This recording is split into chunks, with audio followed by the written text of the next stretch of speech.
Ralph Sheehan alongside road racing superstar Johnny O'Connell. You know, Rafael Matos has 2 wins so far this year and 1 pole in the 2005 season. So, Johnny, can anybody beat him, or what does he have to do to win here today? Well, I'll tell you what, he has been amazing this year. We saw a lot of great drives out of Matos last year, but this year he's been on fire. The win at Sebring, but most impressively, the win at Road Atlanta, where he fell back to 8th, worked his way to the front, and did so in a dominating fashion. I mean, he is sending a message to all these drivers that he is the guy to beat. By being here on the pole here at Mid-Ohio, he sent another message. You know, the good thing is there's so much talent here in the Star Mazda Series that it is possible to beat him, but somebody's really going to have to bring their A game to do it. Here's a look at the points, and Rafael Matos has already tacked 1 more on this weekend for winning his 2nd pole. Let's head down to the grid now, where the 3rd member of our crew, Shannon Spank, has got more on Rafael. Ocean Tomo Racing actually has a camera inside Rafael's car that tapes everything. Qualifying, practice, racing. He watches these tapes over and over and over again for about 3 to 4 hours a day. He is completely prepared in this car, and he is completely prepared to go out there today and get to victory lane. After Atlanta, I mean, I had so much confidence that, you know, that victory brought to me. And I really think now we can dominate the championship. And my goal is win every single race. And I think I'm sure we can do that. You know, we just have to be in the right place, and we have to be lucky, of course. On a side note, the Ocean Tomo Racing team is down one of their very important members. Engineer Rick Cameron lost his father earlier this week and was not able to make it to the race. However, team owner Mylan Stockton tells me that the cell phone is right by his hip. He is ready to call Rick at any point if he needs advice, if he needs any kind of help as far as Rafael is concerned on the track. All right, Shannon, thanks. Well, you can see from the heat waves that Mazda Renesis engine is revved up. Rafael Matos ready to go. The cars are warming up out on the racetrack, and we're getting closer to race time. Let's take a look at our starting grid. Well, Rafael Matos right there on the pole, but Pablo Donoso right alongside of him. He could be tough today. Graham Rahal on the outside of row 3 playing, or row 2 I should say, playing in front of the home crowd. Marco Andretti on the inside of row 3. Ravi Pecorari, Adrian Cario making up row 4. Jonathan Clean and Scott Jenkins in row 5. What's going to be some of the intricacies of winning here today? Well, you know what, Mid-Ohio is a very difficult track for these guys to pass on. It's really a medium-speed circuit, and, you know, guys got to get creative a lot of times. One of the parts of the circuit that I'm sure we'll go over later is called Madness, and there's a reason for that as we look at the rest of the field. One of the great things about the Star Mazda Championship, 46 cars starting the race today. Not many opportunities to catch your breath here, as you will see from the onboard camera that Pablo Donoso is carrying. He's starting 2nd. This view will come from Doug Peterson deeper in the field in 23rd. And Luis Schiavo is having problems. Let's check in with Shannon on that story. Apparently, while he was sitting on the grid, his car was getting very hot. So as soon as he pulled off, he just went off to the side, and he is now on the side and out of the race. They are waiting for him to come back to the pit so that they can find out exactly what is wrong. Johnny, is it easy or tough to race in front of your hometown crowd? You know, it's always good to have your friends there, and, you know, my home track's Road Atlanta. We always have good luck there. Well, this is the one for Graham Rahal, and Shannon has that story. It's more pressure, certainly, because, you know, everybody's here watching me, you know, being a hometown kid, but it's fun. It's the first time I've ever gotten to do it, so in the end, it's just a lot of fun, and the pressure's off now because I got to go and do it. Matt Jaskol, who's 2nd in the points here, is not here. He's racing an ASA truck race where he leads those points, Shannon. One of the interesting driver changes for this race is Matt Jaskol. He has been replaced here at Mid-Ohio by 16-year-old Alan Shudo. The guys at Hearn Motorsports have a lot of confidence in Shudo. I have been told, however, that Matt Jaskol will be back for at least one more race. We will see him in Montreal. All right, Shannon, good, because he is one quick race car driver. Johnny, let's take a look at this tricky Mid-Ohio racetrack. A lot of fun for the fans. Really tough on the drivers. It really is. You know, the Mid-Ohio, as we look at the circuit here, turn 1, the first bend after start, finish the left-hander. You might be some passing there, see some passing there, but most of the passing is going to take place going into 2, the keyhole, and then down into the 4. Now, 4, 5, and 6, that's one of the places that we call Madness. Really tricky getting everybody through there, especially on these starts. Look at the huge field of cars as we come to the green. 46 Star Mazda entries headed now down into the first corner of the race. 4 wide. Matos pretty clear. Looks like Rahal, though, sliding in the third place there, was taking a look at Donoso. One car off into the grass, up through Madness. Everybody seems to be getting through there okay, and that's pretty tricky when you're side by side, let alone single file. Well, and again, remember, at the start of these races, their tires are generally cold. They're not up to pressure. Oh, bold move on the inside there. Oh, and Colin Braun in the 48 car out of Texas is around. He's going to lose quite a few positions, but rejoins deep into the field. You know, and when you see these cars, as we pick up Matos, you know, at the lead, when you see these cars in that area going side by side, that is allowing these front guys to get away. Now, Matos is doing what he's really been doing great so far every race this season, which is start strong, push hard on cold tires. But Donoso is also looking really good today. Coming up through the field, the 96 of Mark Wilkins out of Canada. Oh, and the 49 is off. That's John Lloyd out of Chicago. See what happened. Oh, he made contact with another car. Well, I mean, you know what? He damaged his suspension with that contact, so that's game over for him. Bad luck, you know, that kind of stuff happens on the opening lap. Oh, Donoso. Pablo Donoso in the yellow and green car. The Cristal-backed entry charging up the inside on Matos. Can't get the pass done. Oh, you listen to this on board over the crest of the hill? Oh, you know what, if you stay with it a little bit longer, sometimes you get wheel spin as you come over the crest of that hill. But right now, these guys at the front, Donoso, I mean, we've got a little Latin war going on here between him and Matos. This could be real interesting as this race progresses. Matos is not too used to having this much pressure at this stage of the race. Or any pressure at all this season, and so to see the Donoso up there this close to him this early in the race has got to be a good feeling for Donoso. And for Matos, you see him slowing down. I guess we're under full course caution. Yep, there's our pace car. But really, you know, both these guys at the front have got to be feeling very good about things. I'd say Donoso more so than Matos at the moment. And Graham Rahal runs in third, and behind him is Robbie Pecorari. That's John Lloyd getting the tow back. You know, getting all the right data about your race car is a big part of going fast. Shannon Spake has a look. You guys have a very different, unique way that you guys are sharing data between the cars this year. First year that you guys are using it.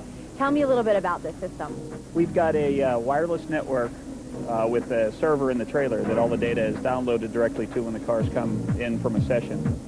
And that enables any of the engineers or any of our other people who are on the network to view the data almost immediately after the session and compare their drivers' data to the other drivers. Okay, so this is a wireless system. Tell me a little bit about how it works. It's just a wireless router like some people would have in their house, even a little bit stronger. But other than that, it's wireless. Kate's computer is on the network right now, and she'll plug in at the end of the session. And you can tell the software to download it directly to the server. And once it's on the server, the other computers on the network can view the data and compare it with their own from their driver. What are the benefits of having this type of system? You could just, the drivers could compare and see where they might be faster or slower than another driver. That's just from a driver standpoint. From the engineers and mechanics standpoint, we monitor all the engine functions, all the functions of the chassis, the amount of G-forces it's capable of generating. We've got channels to look at how much downforce we're generating, and it's just anything the car does, we can monitor through that. Now, Anderson Walco is one of the only teams that are doing this on the Star Mazda series. Is there any way anyone can kind of get into your information? It is wireless. Well, we've got many levels of security on it. We've got the thing cloaked so it's invisible to other computers, and hopefully, I guess if a hacker were good enough, they could probably figure it out. Hopefully, I'm not inviting anybody to do that, but it would be pretty difficult. So no wireless internet system from Anderson Walco, and no sharing for any of the other teams. Right. No sharing for the other teams, no. All right, thank you very much. Oh, you're welcome. Potentially a big advantage, Johnny? A huge advantage anytime you can download. You know, again, racing isn't just about, you know, being athletic. It's about information and getting your car tuned right. And the more opportunities you have as we go green again to get your car right, then the better it is going to be for your drivers to compete. Through the very fast turn one here at Mid-Ohio. Now, heading down the straightaway to the keyhole, Johnny, one of the more famous corners here. Well, this is what Donoso needs, man. He needs to stay real tight, pick up the throttle a little bit before Matos, so Matos got a good run out of there. He's got to stick behind him, try to pick up his draft, and then make his move going into turn 4 at the end of the straightaway. But he's got to stay close every time they come out of the keyhole there. Tough braking zone right here before Madness. Oh, man. All these guys bringing it in so deep. You know, Matos is doing such a good job at running his car in deep there that unless Donoso really gets a good run out of the keyhole, he won't be able to get it done. Now here's the section where you're talking about you might get wheel spin. The car gets light right there. Yeah, very difficult. And also, as you come to this part of the racetrack, you're a little bit off camber there. So, you know, so many parts about Mid-Ohio are challenging in that, you know, they're fast corners, you know, that are a little bit off and off camber, and that just makes it so hard to find the balance of your car. You have to be patient. You can't charge any of the corners. That battle for fifth includes Marco Andretti in that orange car. There's Graham Rahal. And Graham is still running in third. Pecorari right there and behind him in fourth. And then Marco Andretti holds down fifth. Back to the keyhole we go again. Well, and I don't think Donoso is going to be close enough to Matos this time to really get a run on him. You know, you watch, boy, it's kind of funny looking at these cars and calling out names like Rahal and Andretti. Both these young boys doing such an amazing job acclimating themselves to not just the cars, but the series as well. Mark Wilkins in the 96. Oh, and we got a spinner. The 44 car is around. John Faulkner out of Pittsburgh, New York. He's got it going, though. It doesn't look like he's got any damage on that car. Let's see what happened to him, Johnny. Boy, you don't know whether he got a little bit of help there or not. A lot of times, you know, you bring it in a little bit too deep. Now, these cars do have adjustable brake bias, and, you know, again, he could have had the brake bias a little bit too close to the rear, done a bad down change, and it doesn't take much in one of these cars to get him spinning. Storming through Thunder Valley as Rafael Matos continues to lead with 8 laps in the books. Well, nothing has changed since we went to commercial. Rafael Matos continuing to dominate as he has throughout the season in the Star Mazda Championship presented by Goodyear today here at Mid-Ohio. You know, it's got to be really cool for Rahal to come here. You know, here's a young guy. He's seen his dad win here. The family's had amazing success. Again, not living far from here. This is their own circuit. I mean, he mentioned that there was a lot of pressure on him. But so often you get to your home circuit and you feel good. You feel relaxed. And again, here's a guy who's got 1,000,000 laps. As we look at Pecorari behind him, you know, again, he knows how to get around this racetrack. And if there's a guy that's been able to coach him well, it's his dad. Graham Rahal right there in that bright yellowish orange, kind of a McLaren orange colored car. Now you're looking from onboard Pablo Donoso's car, looking back behind him to Graham Rahal, who runs in third. Eliseo Salazar, the great Chilean sports car racer, working with Pablo Donoso.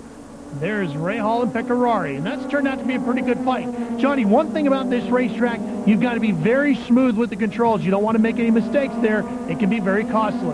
Very difficult. And one of the other aspects about Mid-Ohio that makes it difficult is if you look closely at the circuit, you'll notice that in the middle of all the corners on the racing line, right about there, they go across concrete strips, and that concrete has a different coefficient of friction. It's a little bit more slippery than the regular asphalt, and that makes getting a run on your competitors very difficult here.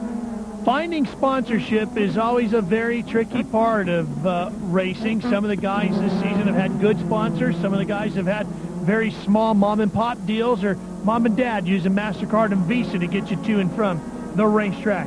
Shannon Spake has found a good story in the pit area about one team and how they've adjusted to the search for sponsorship. The multi-car team of AIM Autosports has Brandon Thomas, James Hinchcliffe, and Mark Wilkins driving today. And Ian Willis, team owner, is calling them the Dream Team. Tell me about this team of yours. Well, we call the guys the Dream Team because both Mark and James get along extremely well together, and they work together as a team. They're very open with their information, so they try and drive each other to go faster. And I think that gives us an advantage over teams that might not work together in as harmony as well.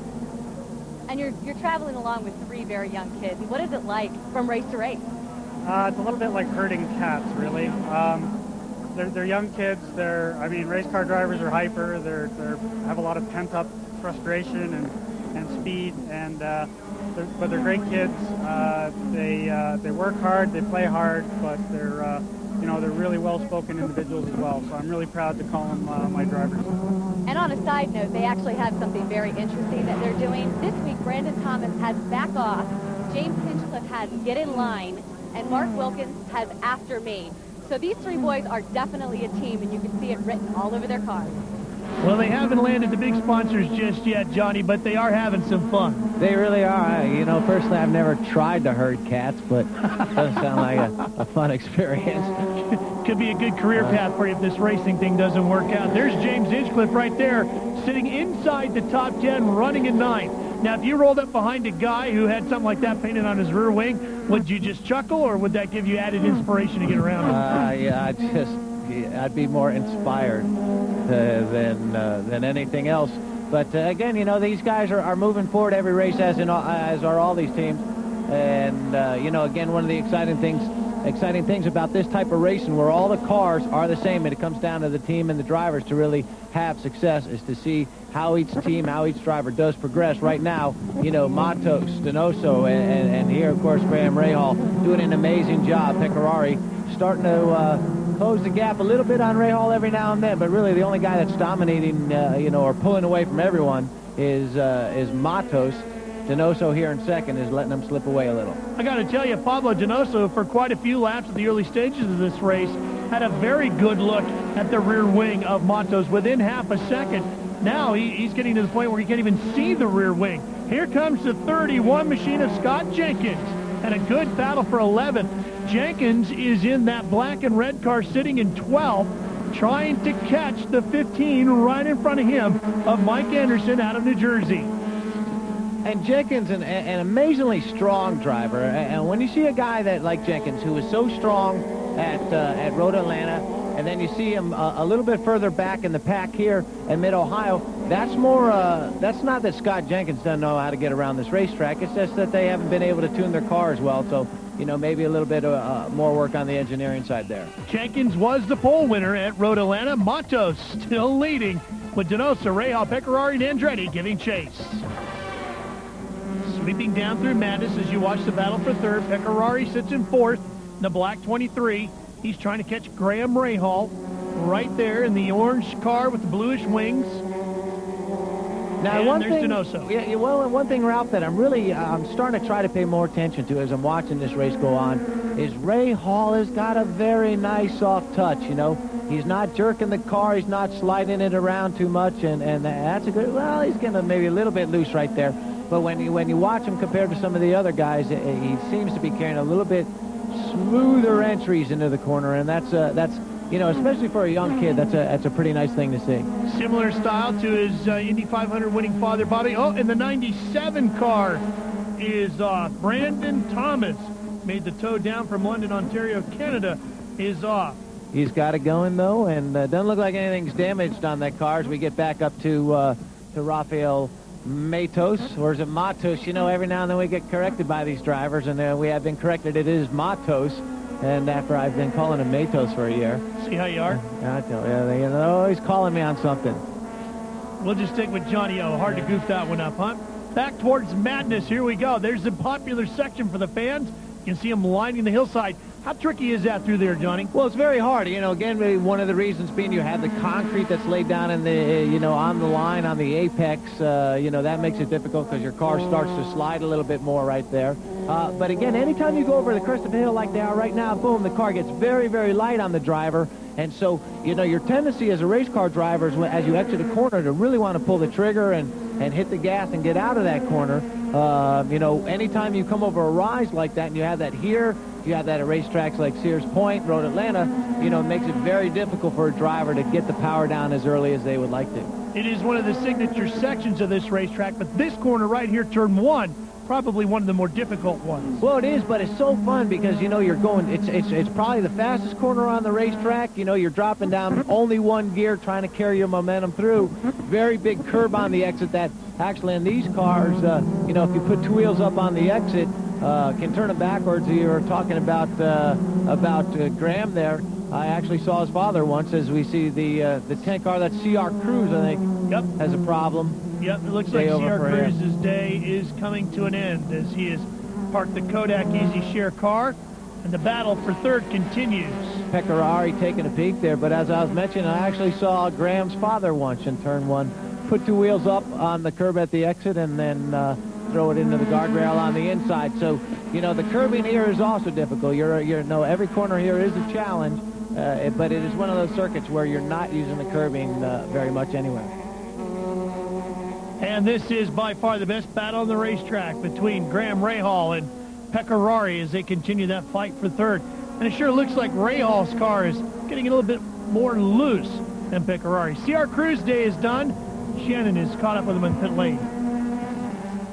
CR Cruz, you qualified 11th today. What happened out there? We're running up front. The RBR guys, Redbeard Racing, put my Kodak car up front, and we had a misfortune, and another guy hit us going into turn 2. But just bad luck for now. Hopefully we'll do better in Montreal. All right, sad to see CR's day come to an end. And look at this fight going on for 5th. Marco Andretti hanging on as Wilkins tries to close in and give a battle with him in the fight for 5th. Mark Wilkins sitting in 6th. You know, and Marco's doing a great job. And when you watch his car, there's a difference because as you were mentioning before about Rahal's looking like his car's going to get in a little bit of oversteer, while Andretti's car, though nervous a little bit going in, he doesn't seem to be sliding the back end coming out. And as the race goes on, that's going to work more to his advantage. Very difficult racetrack, Ralph, if you got that back end coming loose on you. CR Cruz's day is done. Not Rafael Matos. He continues to lead. We have passed halfway. The leaders working their way through traffic. Well, and that's going to be a critical thing for watch Rahal now. He's going to be watching his mirrors. You see Marco Andretti passing the back marker. But if you are Donoso running in second, you are hoping that Matos does get caught up in traffic because this race is far from over. I mean, anything can happen. You can have a full course caution. The one thing you don't want to do is give up and fall back into the clutches of Rahal. Though I do, as I watch Rahal, see him, it appears to be that he's getting a little bit more and more oversteer in that car, and it's more difficult for him to hold back Pecorari. Mark Wilkins really struggled to get around Greg Byrne there, the driver in the 68. And that really cost him that fight with Marco Andretti, who is now reeling in the battle in front of him.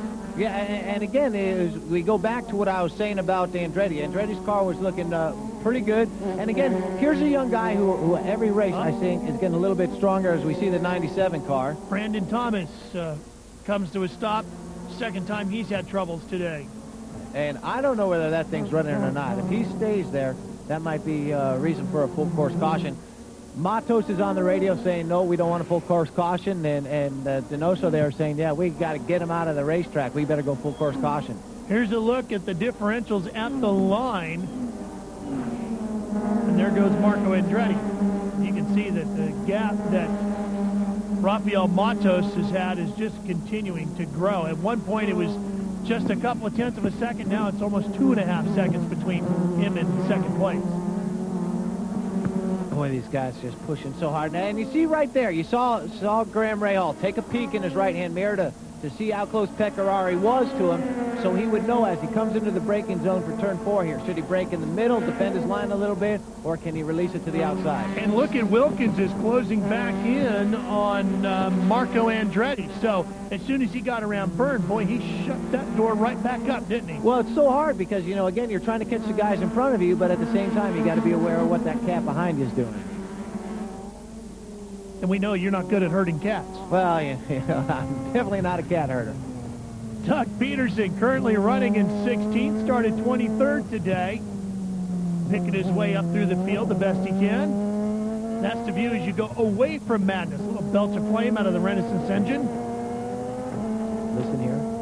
Oh, gosh, they pull away from us every time. But again, that's one of those areas where you're going so fast, you're going up the gearbox, and oh, it's very ambitious move there. You know, that's the reason I'm losing my hair. It's watching all these Star Mazda races. Well, this is one of the top divisions for moving up the ladder in professional racing these days. This is one of the series that everybody pays a lot of attention to, and you can see why as you watch the quality of competition here today in Mid-Ohio. The 29 is the car that we're watching. Mark Pavon out of Toronto, Canada, the Team Bucknam Racing entry. Back to the leader. lot of elevation through this section here. There is, and there's some bumps, and but again, you know, with everything, you know, the racetrack moving all the time on you, you know, either left or right, not really straight, it makes it very difficult sometimes to pass people because you'll put yourself offline and into the marbles as we get back on board with Donoso. And now, as these guys are running around, Matos will be getting via the radio what the gap is to Donoso, how big a lead he has, and what you'll do in that situation is when you go by a point, you'll count out often in your head 1, 2, 3, 4, 5, so that you can visually mark where that guy is on the racetrack compared to you.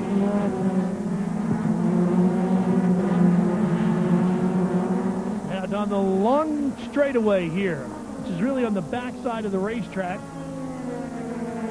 sweeping through that little right-hand bend there and then hard on the brakes as you get set for the run up through Madness. Oh, here comes Wilkins inside of Marco Andretti, and Marco slams the door shut.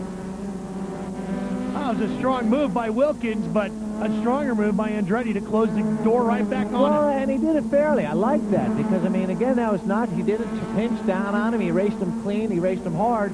And what Wilkins had to do there was, under braking, release a little bit more brake pressure to get next to him. And look who's watching. Papa Michael Andretti visiting Mid-Ohio, watching his son Marco in the top 5. Doug Peterson continues to laugh here at Mid-Ohio, as does Graham Rahal, trying to keep that rear end tucked up underneath him.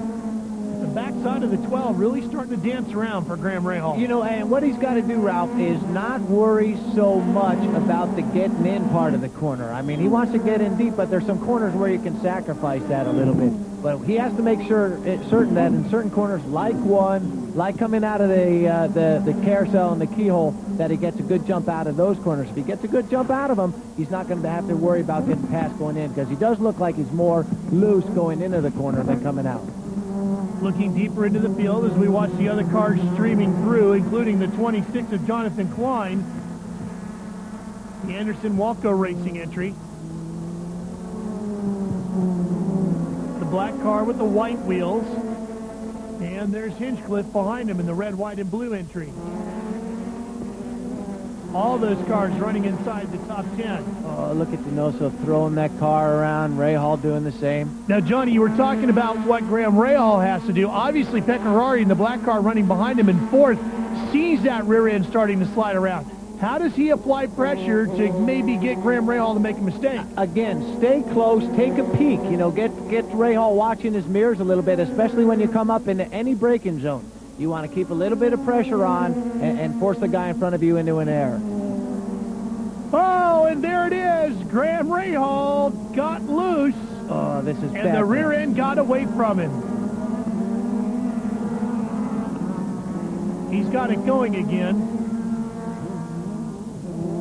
Oh, goodness. You know what? And we've been watching him go into that corner, and the road falls away from you a little bit as you enter there. And every time he went in, it looked like he was losing it. And here we see again, just past the turning point, which, you know, again, as you go into that corner, it's very easy to get your car rotating on you. And the previous couple of laps, you know, it looked like he'd been struggling there a little bit, but now he's got to put his head down and charge as hard as he can to try to get back those positions. He fell all the way back to 10th, and the thing that was unique about that, too, Johnny, was the fact that Pecorari really wasn't on him at that point like he had been in earlier corners as we watch Matos continuing to work his way through traffic. Well, and again, this is a learning series, and I guarantee you there's going to be a lesson learned for Graham about, you know, did he need to be pushing that hard at that part of the racetrack? Maybe not go, you know, under braking.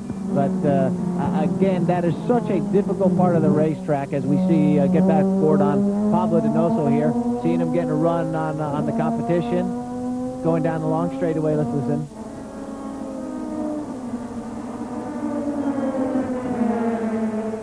Nice clean pass. And more traffic in front of him. Which to him is going to be so frustrating because he's got to clear these guys quickly because he knows Matos has already done so. Oh, trying the outside. Oh, look at him shaking his fist. There's nothing more frustrating. You know, again, I told you there's certain parts of Mid-Ohio you just cannot pass, and Donoso right now is in one of those areas. He's going to try to take a run here. Not close enough.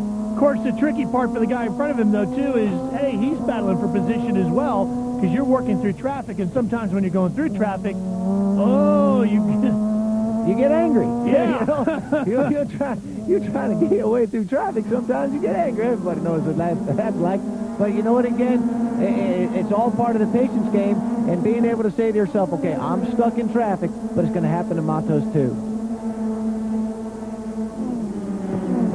You know, and you said something very astute there, Ralph, in that you said, you know what, a lot of times these guys are so, involved in their own battle that they aren't aware that they're getting lapped, and they might see a blue flag, but assume that it's just their competitor and not know that the leaders are coming around lapping them. Well, now that you've seen Donoso go by, you know that there's got to be somebody else coming soon. And here they come, including Marco Andretti and Pecorari and Wilkins and a bunch of the others, as they're all starting to make their way through that same pack. Yeah, and it's so hard because, remember, you want to stay on the racing line. You don't want to go offline just because a faster car's coming, because then they're going to get all the garbage on your tires. Well, Marco Andretti is having a good day as he works his way through traffic. We showed you Michael's here watching. Shannon's talking to the proud dad. First off, how important do you think the Star Mazda Series is to developing young drivers? I think it's a great series. I think it's, technically they have a great package. I think from a driver's standpoint, there's a lot there for you to learn, and the competition is very good. And so I think it's a very good place to if you have aspirations to go on. Now, I see you standing over here looking at the monitor. When you watch your son race, are you more of a cheerleading dad, or are you more of a driver trying to coach your son? I'm just trying to watch it and just see if there's anything that I can see, but not a whole lot I can do. I'm just sitting here basically cheering him on. And chewing on the fingernails, because Marco putting on some bold moves through traffic there. You're doing a really nice job. I mean, I think anytime you watch your kid competing in the sport, there's a whole lot of cheerleader, and rooting for your kid no matter what the sport is.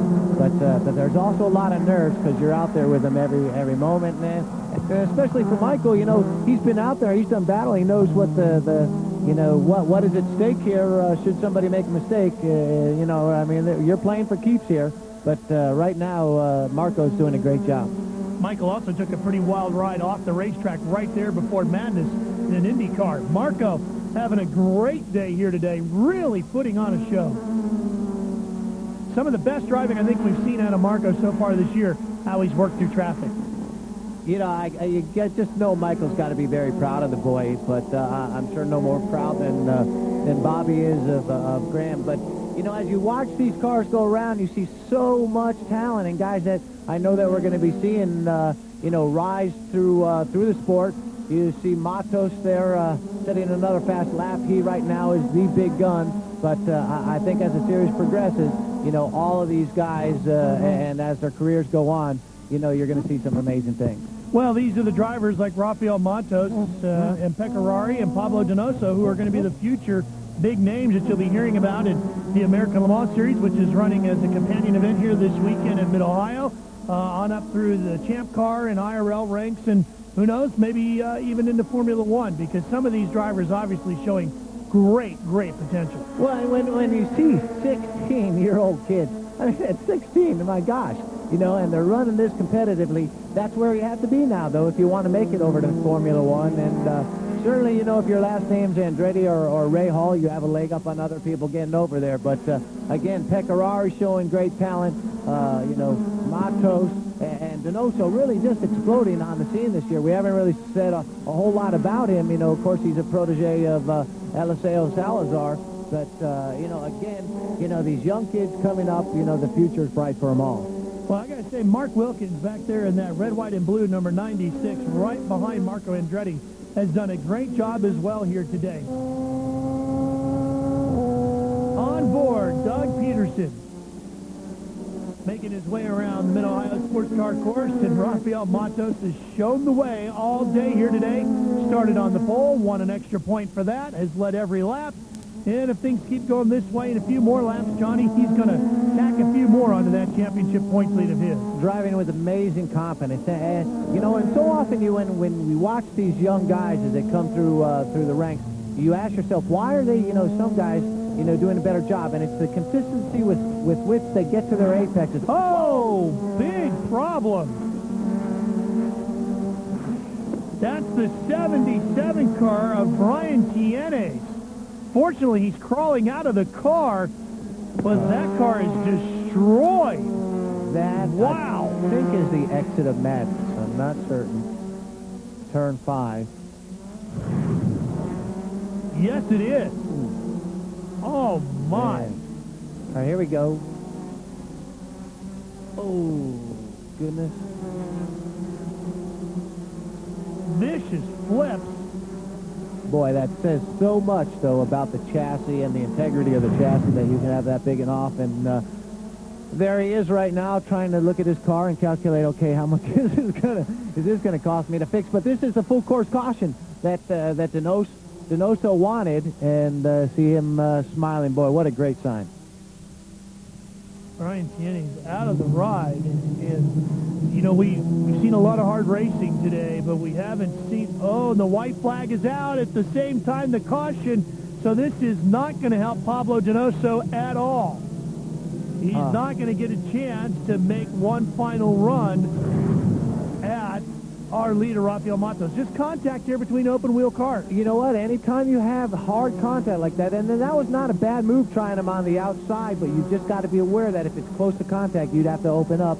2 wheels touch, you know, and if they touch hard, one is going airborne. Wow. Well, let's check in with Matos' crew chief, who's standing by with Shannon. Rick Cameron is not here today, so you are paying double duty of engineer and team owner. How's it going so far? Well, he's here by cell phone. He's been engineering the car all weekend, you know, by phone, and so it's been a bit difficult, but so far so good. Coming to the checkered flag, and Rafael Matos is going to win another one. 3 in a row so far this season for Rafael Matos. He wins Sebring, he wins Road Atlanta, and now he adds Mid-Ohio to the total.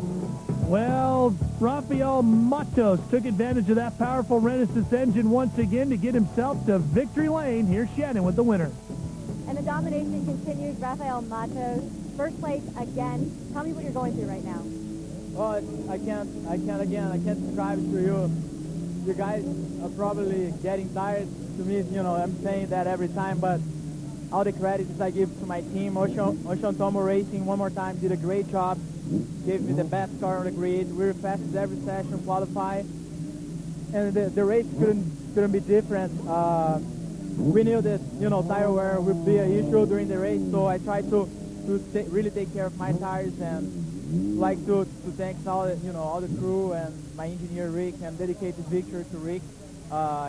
His dad passed away last week, and my mechanic Dave, he broke both arms 3 days ago, so really glad to be here and so happy.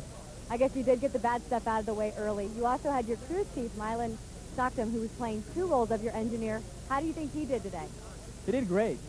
He did just right, like Rick would do it. And then, you know, everybody, Milan Stockton, Chase, you know, everybody from my team, they did great. It's just unbelievable. He's so professional, and everything they do, I really trust, and everything was perfect.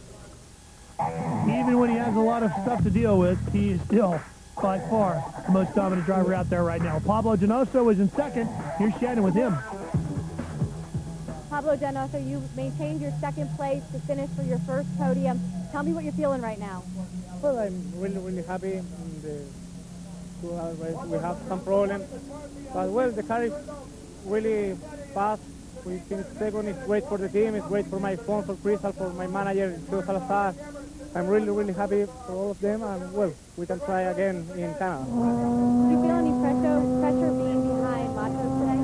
Yeah, try to push, but he's really fast. His team is incredible. You know, his car is really fast. But we must work, we must improve, and I will fight with him in the next race. No doubt about it. As we look at the rest of the results, Mickey Gilbert, you see him in 15th, took the expert win today, and Doug Peterson, the Masters win, his first of the 2005 season. As you look through the rest of the field, Pecorari ended up third today, and Shannon now is standing by with Robbie. Your first podium ever. Tell me what you're feeling right now. Oh, it feels great. I mean, all the effort we put into it just to get our podium finish. All the hard work. I mean, the team, We saw a couple motors blow up, and we just got through it and ended up with the podium finish. All right, so we saw Graham Rahal spin out right in front of you. Tell me what it was like from your perspective.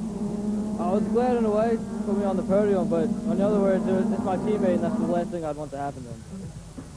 Here's the points, and you can see by missing the race, Matt Jaskell is dropped right out of the running. You know, but Matos really is stamping his name as the guy to beat here. The rest of these guys have work to do before they get